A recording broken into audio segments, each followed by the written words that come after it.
السلام عليكم ومرحبا بكم من جديد على قناتكم وصفات خديجة. نتمنى انكم تكونوا كاملين بخير وعلى الف خير ان شاء الله. بالنسبه لليوم غادي نقدم لكم طريقه تحضير زبده الكاوكاو او زبده الفول السوداني اللي يمكن لكم تستعملوها في بزاف ديال الحوايج، تقدموها لوليداتكم في الفطور اولا في الكوتي يدهنوا بها الخبز، كيف يمكن لكم تدخلوها بزاف ديال الانواع ديال الحلويات. اذا بالنسبه للمقادير عندي هنايا 500 غرام من الكاوكاو، كيف ما كتشوفوا خديته ودرته في الفران حمرته مزيان، من بعد قشرته وزودت له هاد القشور ديالو. ضروري ما خاصكم تحمروه مزيان باش غنطحنوه كيعطينا واحد اللون جميل وكيبان بلي راه محمر، حتى المذاق كيختلف، كيجي المذاق ديالو ألذ.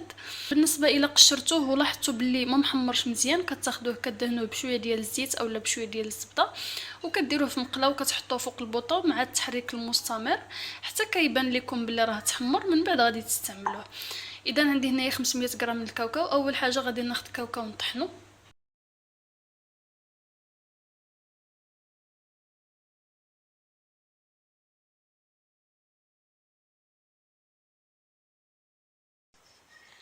اذا كنبداو كنطحنوه حتى كيولي بحال هكذا كيف ما كتشوفوا، حتى كيخرج الزيت ديالو مزيان.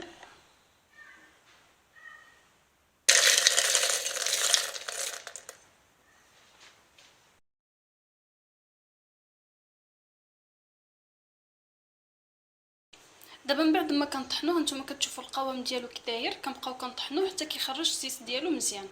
دابا غادي نضيف ليه واحد 4 ديال المعالق ديال زيت الزيتون. اذا غادي ندير انايا زيت الزيتون، واللي بغات دير زيت النباتيه لكم الاختيار. اذا كيف ما شفتوا انا درت هنايا واحد 4 ديال المعالق من زيت الزيتون، وغادي نضيف العسل الحر.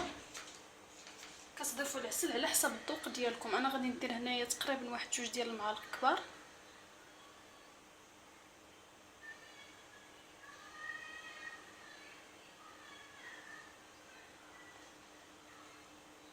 كيسبق لي وقلت كتضيفوا العسل على حسب الذوق ديالكم، واللي بغات دير السكر فوق العسل كتديروا السكر مع كاوكاو وانتم كطحنوا. اذا دابا غادي نخلط هذا الشيء مزيان.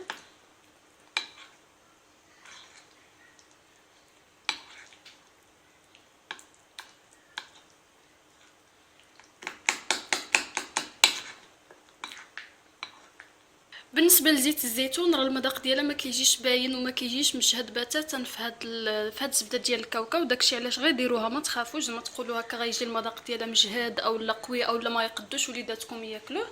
بالنسبه انا هنا غادي نزيد واحد 2 ديال المعالق، لانني وانا خلطته بان ليا قاصح شويه، كديروا له الكميه اللازمه ديال الزيت. اذا انا هنايا غادي نكون درت ليه 6 ديال المعالق كبار. غادي نخلط هذا الشيء مزيان، وهكذا غادي تكون الزبده ديال الكاوكاو ديالنا وجدات.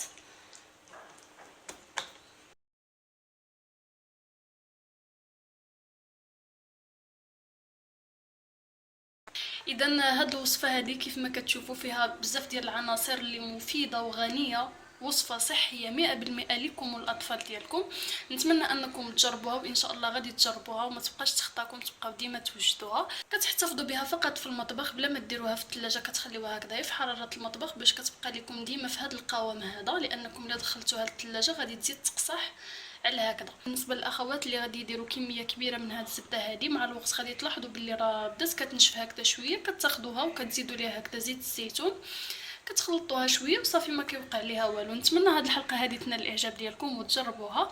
الى الملتقى ان شاء الله في وصفه قادمه، والسلام عليكم ورحمه الله تعالى وبركاته.